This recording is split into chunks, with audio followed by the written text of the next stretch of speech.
Hello everyone, welcome জানাচ্ছি সবাইকে আরও একবার চৈতালি রান্নাঘরে। আজকে তোমাদের সাথে ডালিয়ার পায়েসের রেসিপি শেয়ার করব। খেতে তো ইয়াম্মি হয়, আর বানানো তার থেকেও সহজ। ডালিয়ার খিচুড়ি তো আমরা সবাই খেয়েছি, ডালিয়ার পায়েসটা একবার বাড়িতে বানিয়ে দেখো। যে কোনো উপোসের দিনে বা এমনি যে কোনো দিনে এই ডালিয়ার পায়েস খেতে এতটা ভালো হয় যে একবার বানিয়ে দেখো। মাঝে মাঝে কিন্তু এই ডালিয়ার পায়েস বাড়িতে বানাবে, বাচ্চা থেকে বড় সবারই কিন্তু এই ডালিয়ার পায়েস খুব পছন্দ হবে। খুব সহজ রেসিপি, চলো দেখে নেওয়া যাক আমার আজকের রেসিপি। ডালিয়ার পায়েস বানানোর জন্য প্রথমে আমি এখানে নিয়েছি ডালিয়া। অনেকে কিন্তু ডালিয়াটা চেনে না। তো ডালিয়া হচ্ছে ভাঙা গম, মানে গমের একদম ছোট ছোট টুকরো করা, একদম মিহি দেখতে পাচ্ছ। এই ডালিয়া কিন্তু এখন প্রত্যেক মুদি দোকানেই পাওয়া যায়, কারণ উপোসের দিনে, একাদশীর দিনে, যে কোনো দিনে আমাদের ডালিয়াটা ব্যবহার করি। তাই ডালিয়া কিন্তু ছোট বড় সব মুদি দোকানে পেয়ে যাবে। যদি কারো কাছে পিঠে দোকানে পেতে অসুবিধা হয় তাহলে কিন্তু অনলাইনে ডালিয়া পাওয়া যায়, খুব সহজে কিন্তু বাড়িতে আনিয়ে রেখে দিতে পারবে অনেক দিন পর্যন্ত। এক প্যাকেট ডালিয়াতে কিন্তু অনেক দিন পর্যন্ত চলে। তো যেহেতু আমরা ডালিয়ার পায়েস বানাচ্ছি, তো সবার প্রথমে আমি একটা ফ্রাই প্যানে নিয়ে নিলাম 1 চামচ ঘি। আর আমি এখানে 1 কাপ ডালিয়া বানাচ্ছি। এবার স্টিম একদম মিডিয়াম করে দিয়ে প্রথমে 2 মিনিটের মতন একটু মিডিয়াম ফ্লেমে ডালিয়া ভেজে নিতে হবে। আর এক প্যাকেট ডালিয়াতে অনেক দিন পর্যন্ত চলে। 1 কাপে 4 থেকে 5 জন কিন্তু আরামে ডালিয়ার খিচুড়ি বলো, ডালিয়ার পায়েস বলো খেতে পারবে। তার ডালিয়ার 1 প্যাকেট কিন্তু আমার মনে হয় 6 থেকে 7 বার কিন্তু ব্যবহার করতে পারবে, এতটা পরিমাণে ডালিয়া থাকে। প্রথমে ভালোভাবে 2 মিনিটের মতন আমি এই ডালিয়া একটুখানি ভেজে নিলাম। এবার এই ডালিয়া ভালোভাবে সিদ্ধ হওয়ার জন্য প্রথমে এখানে দিয়ে দিচ্ছি আমি 2 কাপ জল। এখন কিন্তু কোনো রকম দুধ দেবে না, কারণ ডালিয়া দানাগুলো কিন্তু ছোট হলেও একটু শক্ত। প্রথমেই কিন্তু দুধ দেবে না, তাহলে কিন্তু অনেকটা পরিমাণে দুধ লেগে যাবে। আর আমি যেভাবে দেখাচ্ছি দেখো, একদম অল্প দুধে এই ডালিয়ার পায়েস কত সুন্দরভাবে তৈরি হয়। প্রথমে জল দিয়ে দিলাম 2 কাপ।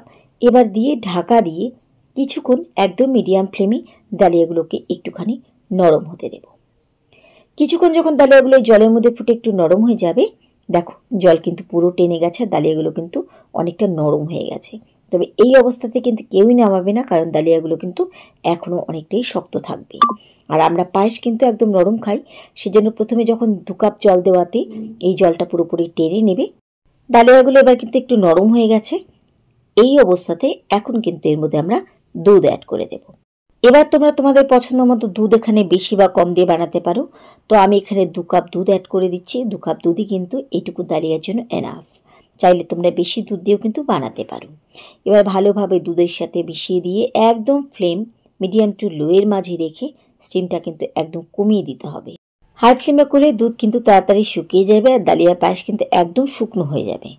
এবার কিন্তু আমরা ভালোভাবে এই দুধ আর ডালিয়া একসাথে কিছুক্ষণ ফুটিয়ে নিচ্ছি, যতক্ষণে এই পাতলা দুধ টেনে আর একটু ঘন না হয়ে আসছে ততক্ষণ প্রথমে এই ডালিয়াগুলোকে ভালোভাবে ফুটিয়ে নিতে হবে। তার মধ্যে ডালিয়াগুলো খুব ভালোভাবে সেদ্ধ হয়ে একদম নরম হয়ে যাবে। ডালিয়ার খিচুড়ি কিন্তু আমার পেজে বা চ্যানেলে দেওয়া আছে, চাইলে তোমরা কিন্তু ফলো করে নিতে পারো। যে কোনো উপোসের দিনে, একাদশীর দিনে বা ব্রেকফাস্টে বা মাঝে মাঝে ডিনারে কিন্তু এই ডালিয়া খিচুড়ি বানিয়ে খেতে পারো। খেতেও যেমন দারুণ হয়, তেমন কিন্তু এটা হজম হয় খুব তাড়াতাড়ি, আর খুব পুষ্টিকর। বাচ্চা থেকে বড় বয়স্কদের জন্য কিন্তু খুব উপকারী এই ডালিয়া। তো দুধ কিন্তু এখানে টেনে প্রায় ঘন হয়ে এসেছে, আর ডালিয়াগুলো আমার এখানে খুব কিন্তু ভালোভাবে সেদ্ধ হয়ে গেছে, দেখে বুঝতে পারছো। এবার তোমরা পাতলাটা কতটা খেতে চাইছো সে বুঝে কিন্তু এখানে নামাবে। তো ডালিয়া যখন এই পর্যায়ে ভালোভাবে সেদ্ধ হয়ে গেছে, দুধও পুরোপুরি টেনে গেছে, এই সময় আমরা এর মধ্যে মিষ্টিটা অ্যাড করব। কারণ চিনি দেওয়াতে এটা গলে যতটুকু পাতলা হবে ওই অবস্থাতে কিন্তু আমরা নামিয়ে নেব। তাই প্রথমে কিন্তু যতটা ঘন খেতে চাইছো পুরোপুরি দুধটা নিয়ে এভাবে ডালিয়াটাকে আগে সেদ্ধ করে নেবে। তো ডালিয়া এখানে আমার পুরোপুরি খুব ভালোভাবে সেদ্ধ হয়ে দুধ পায়েস ঘন হয়ে গেছে। এবার এর মধ্যে দিয়ে দিচ্ছি চিনি। আমি এখানে 1/2 কাপ চিনি অ্যাড করছি 1 কাপ ডালিয়ার জন্য। মিষ্টিটা তোমরা বেশি কম কে কেমন পছন্দ করো সে বুঝে এখানে চিনির পরিমাণটা বাড়িয়ে কমিয়ে নিতে পারো। ভালোভাবে চিনির সাথে মিশিয়ে নিলাম। ঠিক 1 থেকে 1.5 মিনিটের মতন আরও এই চিনির সাথে একটুখানি ফুটিয়ে নিচ্ছি। এই চিনি দেওয়াতে যতটুকু পাতলা হবে ওই অবস্থাতে কিন্তু আমরা নামিয়ে নেব, কারণ যতটুকু ঘন করার আমরা কিন্তু আগেই করে নিয়েছি। আর ডালিয়ার পায়েস কিন্তু একদম টেলটেলে হয় না, একটু ঘন ঘন খেতে ভালো লাগে। তো আমি কিন্তু এখানে 1 থেকে 1.5 মিনিটের মতন ফুটিয়ে নিয়েছি। এবার কিন্তু আমি গ্যাস ওভেন বন্ধ করে দিচ্ছি। বন্ধ করার পরে আমি এর মধ্যে ছড়িয়ে দিচ্ছি কিছুটা পরিমাণে ড্রাই ফ্রুটস। এটা কিন্তু পুরোপুরি অপশনাল, দিতে না চাইলে দেবে না। এটা দিলে পরে খেতে একটু ভালো লাগে এই যা। তো আমি এখানে কিছুটা কিশমিশ আর কিছুটা কাজুর টুকরো অ্যাড করে দিচ্ছি। দিয়ে ভালোভাবে এই কিশমিশ আর কাজুর সাথে একটুখানি মিশিয়ে নিলাম, নিয়ে ঢাকা দিয়ে রেখে দিচ্ছি একটুখানি ঠান্ডা হয়ে যাবার জন্য। এই পায়েস খেতে এতটাই ইয়ামি হয় যে শুধু বাটি বাটি এই পায়েস কিন্তু উড়ে যাবে, এতটা টেস্টি হয়। আর এটা ছোটো থেকে বড় সবাই কিন্তু হজমও করতে পারবে আর সবারই কিন্তু ভালো লাগবে। এবার ঢাকা দিয়ে কিছুক্ষণ ঠান্ডা হতে দিচ্ছি। তৈরি হয়ে গেল যে কোনো দিনে খাবার জন্য ইয়াম্মি টেস্টি ডালিয়ার পায়েস। কেমন লাগলো আমার আজকের রেসিপি তোমরা কিন্তু অবশ্যই কমেন্ট করে জানাবে। আর তোমরাও কিন্তু বাড়িতে এভাবে ডালিয়ার পায়েসের রেসিপিটা একবার হলেও কিন্তু ট্রাই করে দেখো, সবারই ভালো লাগবে। রেসিপি ভালো লাগলে বরাবরের মতো লাইক শেয়ার করতে ভুলো না। তাহলে আজকের মতো এইটুকুই, সবাইকে ধন্যবাদ জানিয়ে আজকে এখানে বিদায় নিচ্ছি।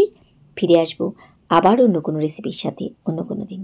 সেই পর্যন্ত সবাই খুব ভালো থেকো, সুস্থ থেকো।